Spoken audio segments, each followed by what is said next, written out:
Hello mga Lods, welcome back to my channel. So nandito na naman tayo para silipin naman natin ang estimated salary ng isang Kalingap team member na si Roel of Malalag. So suportahan natin ang kanyang channel mga Lods dahil siya ay isa ding charity vlogger. Pero siyempre huwag niyong kalimutan na isama sa pagsuporta ang kanyang langga na si Rachel Morales Vlogs and then yung kanilang mga ama na si Kalingap Awi and Pading Rizan Vlogs. Pero siyempre huwag niyong kalimutan na isama na din sa pag-support ang aking channel. So request naman ito ni Jean Natividad and then Masilinda Dilig. So maraming salamat mga idol sa inyong request. Ingat kayo palagi dyan and God bless. So mga Lods, kung bago pa kayo sa aking channel, pakiclick naman ang subscribe natin and then syempre pakipost na rin ng notification bell para lagi kayong updated sa ating video. So ano pa ba ang hinihintay natin mga Lods? Let's go!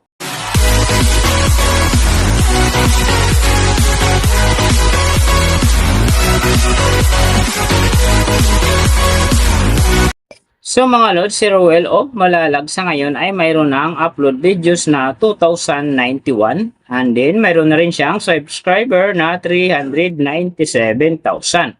So may video views naman siya ngayon na 112,984,671 and then yung kanyang country is PH. So yung channel type naman niya is people. Then yung account niya ginawa ito noong November 5, 2016. So doon naman sa kanyang total grade, nakakuha siya ng letter B. And then sa kanyang social blade rank naman, nasa 139,416. So doon naman sa kanyang subscriber rank, nasa 1,921. And then sa kanyang video views rank naman, nasa 153,357. So doon naman sa kanyang country rank, nasa 668. And then sa kanyang people rank naman nasa 1,483. So nakita na natin yung kanyang ranking. Silipin naman natin yung kanyang last 30 days na subscriber. So nakakuha siya dito ng 5K. Ang ginaganda lang dito mga Lods, sumangat ito ng 0.0% na ang ibig sabihin na i-maintain niya lang yung pasok ng kanyang subscriber kung i-compare natin sa nakaraan niyang buwan. So hindi ito bumaba, hindi rin naman ito umangat ng malaki. So doon naman sa kanyang views mga Lods, in the last 30 days, nakakuha siya ng 3.822 M views. So ito ang hindi maganda kasi ang kanyang percentage dito ay bumaba ng 9.2%. So ibig sabihin, mas bumaba yung pasok ng kanyang views sa ngayon kung i-compare natin sa nakaraan niyang buwan. So alam na this, mga Rochelle Fanatic, saka fans ni Roel of Malalag at saka Kalingap team. So share na natin ang kanyang video dahil big help yan para umangat uli ang kanyang subscriber and then syempre yung kanyang views. So nakita na natin yung kanyang ranking, last 30 days subscriber, and then yung kanyang views. Silipin naman natin yung kanyang daily summary from subscriber, views, and then yung kanyang earning. So sa kanyang subscriber, may 2 araw akong nakita rito na umangat ng tig 1K. Simula noong July 17, nakakuha siya ng 1K. Nasundan naman ito ng July 22, nakakuha ulit ng 1K. Kaya ang kanyang subscriber ngayon nasa 397,000. So doon naman sa kanyang views mga Lods, yung magaganda rito, July 13, nakakuha siya ng 131,000. And then pagdating ng July 15, nakakuha siya ng 246,000. So pagdating naman dito ng July 18, nakakuha siya ng 307,000. And then pag yung last na medyo maganda talaga sa kanya pa, yung July 25, nakakuha siya ng 240,000. So yan ang magagandang views na nakuha niya mga Lods. Pero sinasabi ko, hindi yun ganun kaganda kasi ang kanyang percentage dyan ay bumaba pa ng 9.2%. So doon naman sa kanyang earning mga Lods, tingnan natin dito yung July 15. So sa kanyang low estimated, nakakuha siya ng $62. And then sa kanyang high estimated naman, nakakuha siya ng $986.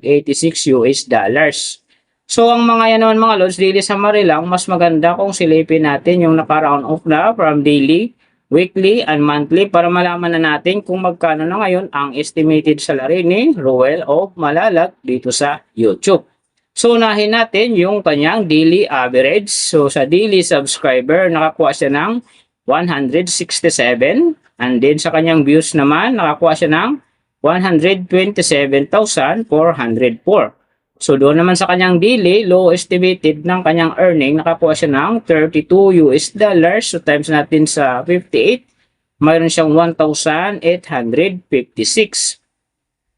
And then sa kanyang daily high estimated naman ng kanyang earning, nakakuha siya ng 510 US dollars. So times natin sa 58, mayroon siyang 29,580. So yan mga lods, ang kanyang daily average. So pupunta naman tayo sa kanyang weekly average. So sa weekly subscriber, nakakuha siya ng 1.16k. And then sa kanyang views naman, nakakuha siya ng 891,828. So doon naman sa kanyang weekly low estimated ng kanyang earning, nakakuha siya ng 223 US dollars. So times natin sa 58, mayroon siyang 12,934. And then sa kanyang weekly high estimated naman ng kanyang earning, nakakuha siya ng 3,600 US dollars. So times natin sa 58, mayroon siyang 208,800. So yan naman mga lods ang kanyang weekly average. So pupunta naman tayo sa kanyang monthly average. So sa monthly subscriber, nakakuha siya ng 5k. And then sa kanyang views naman, nakakuha siya ng 3,822,116. So doon naman sa kanyang monthly low estimated ng kanyang earning, nakakuha siya ng 956 US dollars. So times natin sa 58, mayroon siyang 55,448. And then sa kanyang monthly high estimated naman ng kanyang earning, nakakuha siya ng 15,300 US dollars. So times natin sa 58, mayroon siyang 887,400. So yan naman mga lods ang kanyang monthly average. And then yung nababanggit ko rito or nakikita nyo is pawang estimated lamang yan. Nakabase lang tayo sa Social Blade website. Isang public website na kahit sino pwedeng mag-open para malaman kung magkano na ang estimated salary ng ating mga iniidolong YouTuber, vlogger, or influencer.